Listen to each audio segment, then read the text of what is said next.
Good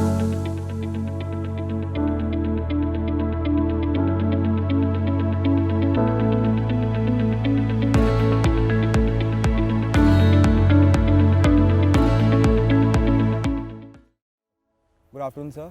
We are from Echoes. We are the periodical society of Thapar. We are the official broadcasting media of Thapar. We are delighted to have you here, and we hope you enjoyed your day at Thapar, visiting campus once more. So the first question that we wanted to ask you about is your company, Ebix. An idea is strong as execution. There must be a strong ideology behind creating Ebix, which you often refer to as the financial airport. So what was the imagination and thought process behind such an enormous venture? So first of all, you got to differentiate between the two brands. There's a brand called Ebix and there's a brand called Ebix Cash. So the financial hub that you talked about is Ebix Cash. Ebix is a worldwide name which primarily focuses on insurance. So that's a family name, and then you have Ebix Cash. So if your question is related to the India brand of Ebix Cash, look, I always say this. When you want to fly, you can choose your flight. You don't choose your airport, right? Why is that? First of all, airline is a product and airport is infrastructure. You don't choose your infrastructure. So my basic thought process was rather simple. What if I can create a hub, an airport for finance and insurance in India? So the idea was to converge all the functions, right? You might have 10 different functions in finance itself, or 10 different functions or 100 different functions in insurance. And my goal was to converge all of them and create an airport of sorts that everybody can use. And that's the basic thought process, because if you can converge things, what does convergence mean? Convergence means a handshake. Data should move seamlessly through and through. And when data is seamlessly moving, what is going to happen, front-end and back-end processes are going to converge. Any islands that exist in finance will converge. B2C and B2B processes will converge. And what will happen is it will bring front-end efficiencies, it will bring back-end efficiencies. So at the end of the day, it is about competitiveness. The consumers will get more competitiveness, and at the back end, you'll have more efficiency. They'll make a little bit more money.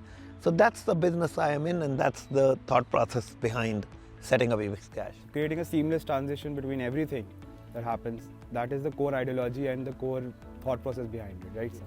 Yes, sir. So, sir, you linked technology, finance and insurance long before these trying times.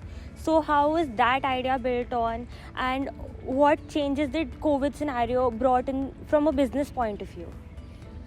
So tell me your first question. I didn't get your first question. You said technology. Finance and insurance long before all these trying times, long before technology was a thing in this sector. Yeah. So look, technology is the fulcrum of everything. When you power anything, whether you power it at the distribution side or you power it at the back-end side, ultimately you need technology, right? And to facilitate that, you need to build that technology, and then you create. What I was trying to do, on one side, I want to create the distribution markets, and on the other, I wanted to power the technology of the B2B players, and then connect all of this together. When you connect all these paradigms together, things will become easier for all the constituents that exist in that transaction. So how has COVID impacted that? COVID has only made you realize that technology is all that more important, right? And what has happened is, like you guys, take your own example, that you have 30-year students studying online right now, right? And technology has made that feasible for them. So the same way, COVID kind of taught a lesson to people, saying, look, you need to be more, this whole concept of cloud computing or SaaS or over the cloud, as they call it, or anytime, any place, anywhere computing. Ultimately, you have to create a system, a business which is bulletproof. You have to create and technology can help you achieve that. It's one of the pieces, not the only piece. You have to have a business model, you have to have a thought process. And COVID just kind of reminded people about it. And I don't think COVID has only changed people's thinking to the extent of saying, look, you got to be ready, anything can happen. That's about it. But in reality, this needed to happen anyway. It's more of a wake-up call to people rather than I would say, a paradigm shift in thinking. Yes, sir. So as you said, it's a wake-up call. COVID-19 has tremendously affected the business infrastructure in India and abroad also. So how does an upcoming entrepreneur or an upcoming startup, like from a college student who's a fourth year student who's thinking of building a startup, how does he overcome these troubled times? Like, what is the personal attributions or personal thinking that makes him overcome these challenges? How confident he should be, or how the thinking process should work? I don't think COVID changes anything. I don't know whether COVID impacts the thinking of a startup entrepreneur in any way. COVID just reminds you that we focus more on technology more than anything else. I don't think it makes things harder in any way. It has also created a lot of opportunities for people. And COVID is anyways, look, it's going away. It's going to go away at some point. So having said that, I don't really believe. See, ultimately, to create a startup, sometimes people get too driven by, people just think that it's going to be overnight success and I need to come up with an idea and over the next 2 years, then I can start playing in millions and billions. It doesn't happen. That is an exception. Some exceptional stories get that, but in reality, first of all, you need to have a business idea. A business idea that is sensible. Start at the basics. Have a business idea where cost price is a lot lower than the selling price. That's as simple as that. And then you have to have an idea which changes the lives of people in some manner. You also have to think of an idea, is there a barrier to entry? A lot of times I see, look, in current days, you hear things like a Nike being launched at a great valuation and so on. But look, what is this novelty? What is the novelty? Why can't an Amazon come in and cut out the Nikes of the world and say, I'm going to price you out, I'll price you out at 30% lower prices. What is going to happen to the billions of Nike? It can collapse. So from my perspective, that's not what startups should be looking at and trying to emulate the Nikes of the world. What you need to look at is creating something which is a little bit more bulletproof. You have to think about an idea. You have to think about an idea that you feel that there is a big barrier to entry. You have to say, the idea that I am putting out there, the idea I'm going to back, can anybody replicate it quickly? How long will it take? Will it take a few years to replicate this idea? Or can it be replicated in days and weeks? If the idea can be replicated in days, weeks, months, or even a year, that's a bad idea. This is how I look at it. So you have to go back to the basics and then think it through. So the Robin Raina Foundation focuses on educating the underprivileged and housing the homeless. So what compelled you to start such a foundation on this scale? And what has been the turning point and laying stones that led to you becoming the founder of such a great initiative? Look, foundation is all about bringing smiles to the faces of underprivileged children, irrespective of religion, irrespective of color, irrespective of country actually. And children, if you can provide a bit of happiness to kids, and bring a smile, ultimately whether you do it through education. We chose education mainly because you can change the lives of their parents, their brothers, their sisters, everybody out there if you can provide education to a kid. So that's where we focused on, and our goal was rather simple, bring happiness to people. And why did I do it? I think that's your question. I did it because, look, you can't value how do you define success? Do you define success by the millions or billions that I would create in my business? Or do I evaluate success in terms of the amount of happiness that I might have spread? To me, success is a function of the amount of happiness you create. Look, everybody is trying to suck something out of the system. In every way, we are always in a mad rush for lucre. We are a mad rush for becoming better. It's a dog-eat-dog world where everybody wants to be better off. And at the end of the day, we're all trying to suck something out of each other, right? It's a very competitive world. And it occurred to me that that's not the world I want to be a part of. I want to be in a zone where I can give. And it occurred to me that giving is something that nobody can take away from you. And as I always say, that coffin doesn't have a pocket, right? And you can't, what are you going to do with the millions and billions that you have? Are you going to take them away with you? You can't. So at the end of the day, why don't you spread happiness and leave institutions behind you? That's been the effort, and it's become a large effort. We started building these 6,000 homes, and now it's taken a life of its own. And then we have all these schools across the country, in Pakistan, here, and so on. And but it is, look, the basics of it are simple. The basics are bringing smiles to people in some way. And once you are in charity, it's like a drug. It just takes a life of its own. You want to, once you start realizing you've changed the life of somebody and driven a bit of happiness, I don't think anything else gives you that same kick, the next million or the billion. And I also say that, look, when I had my accident, I had a big accident, some of you might know, and I could have died, right? And where would the millions and billions go then at that time? And it occurred to me that life became so simple at that time. What was my ambition at that time? Was it to make millions or billions, or was it to just walk? My ambition was to walk. And so life can be as simple as that. So the foundation is a simplified effort to spread a little bit of happiness and give a goodness around the world, and that's about it. Yes, sir. Giving back to the community is really important.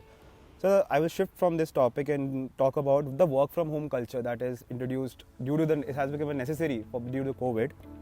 Having offices in India and abroad, what kind of perspective difference do you observe in terms of work from home culture, environment, and how do you tackle those differences? Like in the corporate sector, work from home culture has become, sometimes people say it has become a nuisance because they can't spend time with their families, and some say it has become an ease, like in terms like they can take their work to our home and they can work from home, they can spend more time with their family. So what are the differences between you observe in abroad and in India? Look, first of all, there is the whole idea of COVID bringing in work from home culture. Of course, it has happened as a forced process. I will tell you that the world is right now torn in a way.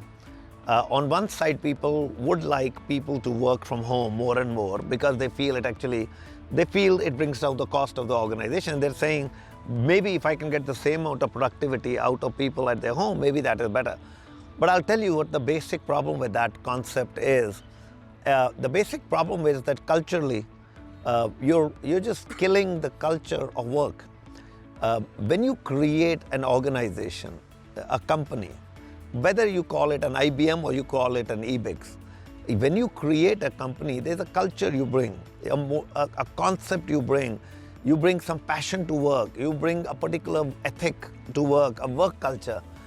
That doesn't happen at home. When people work from home, it becomes all about a mercenary job, doing what you've been told, and it also comes down to money. People then are only running for money, and they just lose that basic culture, that effect that they had in office, the passion that they had. And to me, I'm one of those who's completely realized that this concept of work from home is not the most successful one. I am one of those who believes that work from office is key. I'm one of those who believes, however, that we need to kind of experiment a little bit more. What we need to do, we need to create just-in-time technology. So if, let's say, you have 5,000 people coming into an office, let's say, what you want to do is you want to create 1,500 seats. And you want to have those 5,000 people functioning 15 days in office and maybe 15 days at home. And you get to decide as a company when they come to office and when they work from home. That way you are kind of blending the two concepts together, and you just bring in people on laptops, they walk in on a just-in-time basis, they sit on whichever chair is allocated to them that particular day, and they work. But I am not one of those who believes that you can just work from home. I believe that you're going to kill the basic concept of culture that a company creates. So the passion, the drive, the bond between the employees is just lost when you're working from home. The individualistic approach is developed while working from home. Also, the level of discussion that can happen over FaceTime or Zoom call versus that can happen over face-to-face. Like when we used to take interviews on Zoom call versus when we are doing this, the interaction level obviously. Yes, sir, it's going to be different. So the Forex has picked up the pace, foreign exchange, and Epic is the front runner in this industry. What kind of growth have you seen, and are there any particular reasons that might have led to this resilient fight back after COVID? There's no reason of resilient fight back or anything. It is, as people travel, there will be more foreign exchange. Forex business will grow. That's how simple it is. The airports are opening up, people are traveling, so foreign exchange is picking up. Okay, sir. So recently the merger and acquisition strategy comes with its risks and rewards. With IBIX 26 acquisitions and $1 billion investment in India, how do you see it panning out, and what was the core thought process in regards to the M&As? Look, you do acquisition sometime simply because, to give you an example, let's say if I want to spread my business to France. So I have two opportunities. One is two options. One, I can start putting my Ebix operations in Paris or France, anywhere, and start putting in people and start organically trying to grow the business. Or the other option is that I buy a local French company who's already has relationships with local banks, insurance companies, consumers, whatever their constituents are. I chose always the approach of buying local companies, simply because when you're going to do business in a particular country, you need to localize the business. You need to have relationships locally. I can't create those relationships by putting in people in a different country. So what we do is we get market share. We start with a strong market share. We start with a strong relationship with all the constituents when you make an acquisition. So that's a basic story, but then you have to have a strong process behind making the acquisition. You have to have a strong business model to rationalize it, and so on, which is what we did. Yes, sir. So the last question from my side would be, Ebix is gearing up its IPO launch in the first quarter of 2022. With the sudden rise in IPO launches this year, and with most of doing them very well, what are your prognosis and analysis regarding the present scenario with Ebix? Ebix Cash. So Ebix Cash is going for an IPO. Ebix is already public. So Ebix Cash is going for an IPO. Look, there's no prognosis. I started my talk by saying that I'm not one of those who always runs after valuation. You got to build a business. You got to have a concept. You got to know what you're doing. And as long as your fundamentals are strong, value will chase you. You don't chase value. Value has to chase you. So the way I look at it is, I have an IPO, hopefully in April or March, and we'll put that IPO out there. We'll let the consumers make a decision. We'll let the institutions decide. For sure, it is a large IPO, but I'm not running after a value. I'm running after creating a fundamentally strong company. I believe value will follow, and so I don't want to talk more than that with respect to value. Yes, sir. So, sir, there is no denying the fact that every grand act starts from a tiny source of inspiration. Often this inspiration is from a mentor who acts as a guiding light and becomes our go-to person in time of need. So for all these years, who has been your source of inspiration? Look, it depends. My source of inspiration is, there's so many. Meaning, if you look at it from a business concept perspective, meaning I'm a big fan of Steve Jobs from a perspective of the way he builds perfection. Steve Jobs always believed that he was detail oriented. Till the day he died, he was sitting in hospital in the last few months, and he was still taking care he was arguing about the shades of green in Google's logo with Google, because he didn't like it and how it looked on an Apple phone. That's the passion he brought, and so to me, that he was my hero. Then from a perspective of another gentleman that I really look up to still is Warren Buffett. Warren Buffett brought in simplicity to business. He always believes that business is as simple as it can be, and he's given back. Always he's believed in giving back, and there are not too many people who have the courage to give $59 billion away and then give it to another foundation. That's what Mr. Buffett did. And then look, and then from a more Indian perspective, I look up to Mr. Mahatma Gandhi. I'm a big believer, follower of Mahatma Gandhi. And then you're always inspired by people who you meet. I had a gentleman, one of my bosses, Mr. Sinha, that I worked with, who I look up to. And then of course your parents, your dad and mom, who were big inspirations for me. Yes, sir. So before we officially end this interview, sir, I would like to ask you one memory of Thapar you're very fond of. There's no one memory. Thapar is an experience. I've spent 5 years here, right? I've walked the alleys of Thapar for 5 years. From morning till 3 a.m. Virtually every day. That's what my schedule was. And so for me, there is no one memory that I can give you. I think it's just overwhelming for me to be here right now, because it's just, it's a very big part of it as you go, whichever place you go to, wherever you do, whether you, in business you succeed or you don't succeed, doesn't matter. At the end of the day, your alma mater is what it is. And to spend 5 years, the experiences you get, cherish them. Today, you're not going to get those again. And the love, the affection, the bonds you form, I don't think anything can replicate that. So to me, Thapar is a, you see, we have this festival, Saturnalia, right? And what is Saturnalia? We used to say it's a state of mind. And 88, I was the chief student coordinator of Saturnalia. And I will tell you, that stayed with me, that's wording, that Saturnalia is a state of mind, right? I would say Thapar is a state of mind. That's what Thapar is all about. It remains with you through your life. And so I wouldn't say there's any one thing. It's just everything about the shoot is embedded in my mind and will always be. Thank you, So sir. one last question. Any final words or any message you would like to give to the students? I think my message would be have fun, enjoy, have really a few things. Look, first of all, these